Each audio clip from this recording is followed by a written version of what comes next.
최근 대만 언론들은 대만 공군의 차세대 전투기 도입 사업에 KF-21이 후보로 선정되었다고 보도했으며, 대만 공군의 관계자는 인터뷰 도중 KF-21이 우리가 그토록 원하던 스텔스기라며 흥분을 감추지 못했습니다. 현재 대만 공군은 못해도 200대의 전투기를 도입해야 하지만 미국을 제외하면 판매할 국가가 없던 상황에서 대당 700억에 불과함에도 F-35와 동급으로 평가받는 KF-21은 대만에서 제발 팔아달라고 애원할 정도인데요. 이에 중국은 황구15를 통해 대만에 KF-21을 판매하면 가만두지 않겠다며 말같지도 않은 소리를 늘어놓지만, 대놓고 북한군을 지원하며 한반도의 안보를 위협하고 있는 중국의 추태를 생각하면 대꾸할 가치도 없습니다. 대만이 KF-21을 도입한다는 것은 중국이 질리도록 떠들던 태평양 진출이 완전히 실패했다는 것을 의미하며, 이제 중국은 대만은 물론 동북아의 패권마저 한국에게 넘겨주고 서서히 몰락할 길만이 남았는데요. 그래서 오늘은 대만 KF-21 도입 확정이 중국에서 경악하는 이유에 대해 알아보겠습니다.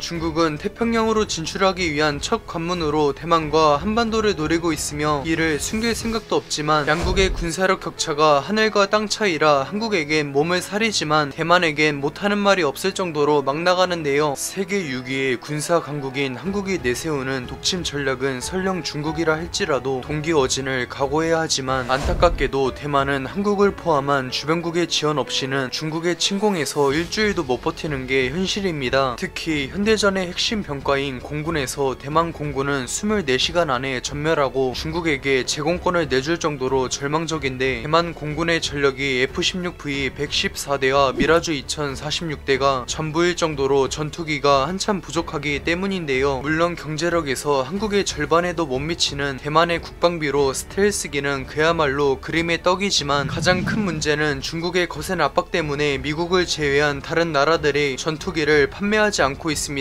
그러나 최근 시제기가 출고되었으며 F-35와 동급의 성능을 보유한 KF-21은 대만에서 유독 반응이 뜨거웠는데, 한국은 주변국 중 중국의 경고에도 코웃음치며 대만에 무기를 판매할 수 있는 유일한 국가이기 때문인데요. 중국은 사드 배치 때문에 한국에 경제 보복을 가했을 때도 가장 중요한 제조업은 전혀 건들지 않았는데, 한국은 중국의 저렴한 인건비 때문에 투자했을 뿐이며 언제든 공장을 이전하면 그만입니다. 이미 중국의 추악한 실체를 깨달은 한국 기업들은 훨씬 인건비가 저렴한 인도와 동남아로 공장을 이전했으며, 삼성과 현대는 인도 국민들의 중국 불매운동에 힘입어 14억 명이 넘는 인도 시장을 완전히 장악했는데요. 일본 역시 중국의 눈치를 보지 않고 대만에 전투기를 판매할 수 있는 국가로 지목받긴 하지만 수출은 안중에도 없으며 철저히 내수용으로만 개발했기 때문에 일본 특유의 정신나간 가격이 발목을 잡고 있습니다. 일본에서 개발한 전투기인 F-2는 공대함 작전이 가능한 것을 제외하면 내형부터 성능까지 그냥 F-16이지만 일본도 대당 2천억이 넘는 가격을 감당하지 못해 수십조 원을 쏟아붓고도 91대밖에 생산하지 못했는데요. 거기다 중국 공군은 2017년부터 실전 배치된 자국의 스텔스기인 JA-20을 내세워 대만을 거세게 압박하고 있지만, 미국은 스텔스기의 판매를 거부하며 체급 때문에 한계가 뚜렷한 F-16만 어떻게든 바가지 씌워서 팔고 있습니다. 이런 상황에서 대만은 F-35와 함께 아시아 최강의 전투기로 군림할 KF-21을 JA-20의 대항마로 밀어주고 있으며, 중국은 대만의 KF-21 도입 가능성에 대해 동북아의 평화가 중요하다는 되도 않는 소리를 하며 식은땀 흘리고 있는데요. JA-20은 전용 엔진을 개발하지 못해서 어쩔 수 없이 수호의 27의 엔진을 탑재해 기동성이 형편없다고 까이지만, 한국은 실전에서 검증된 이스라엘의 기술을 이전받아 미국과 유럽에도 꿀리지 않는 국산 엔진을 개발하는데 성공했습니다. 전자장비 역시 JA-20은 개발에 협력한 러시아의 기술진들이 자국의 4.5세대 전투기보다 못하다며 대놓고 떠벌렸지만, KF-21은 세계 최대의 방산업체인 로키드 마틴에서 한국의 기술력이 미국을 따라잡았다며 감탄했는데요. 무엇보다 중국도 생각보다 만족스럽지 못한 JA-20의 성능과 비싼 가격 때문에 100대만 양산하기로 결정하면서 한국 공군에서만 장기적으로 300대를 도입할 KF-21을 감당하기엔 물량에서도 한참 밀리고 있습니다. 당연히 중국 공군의 주력이자 대만 침공의 주축이 될 J-10이나 J-11은 KF-21의 적수가 되지 못하기 때문에 대만은 어떻게든 KF-21의 도입에 사활을 걸고 있으며 최소 100대 이상을 도입할 가능성이 매우 높은데요. 중국은 아직 수출은커녕 양산도 시작하지 않은 KF-21을 두고 벌써부터 대만에 판매하지 말라며 협박하고 있지만 이미 북한에게 신형 전차를 포함해 여러 군사 기술을 지원한 중국의 요구를 우리가 들어줄 이유 따윈 전혀 없습니다. 중국군은 어떻게 봐도 침략에 불과한 한반도보단 하다못해 명분이라도 있는 대만을 최우선 목표로 삼고 있으며 공군의 우위로 승리를 장담하고 있었는데 한국이 KF-21을 수출하면서 다 된 밥에 재를 뿌렸으니 절망할 수밖에 없는데요. 끝없는 고난과 실패에도 결국 한국은 아시아 최강의 전투기인 KF-21 보라매의 개발에 성공했으며 KF-21은 외세의 침략으로부터 한반도를 지키며 대한민국 자주 국방의 상징으로 군림할 것입니다. 시청해주셔서 감사합니다. 즐거운 저녁 보내세요.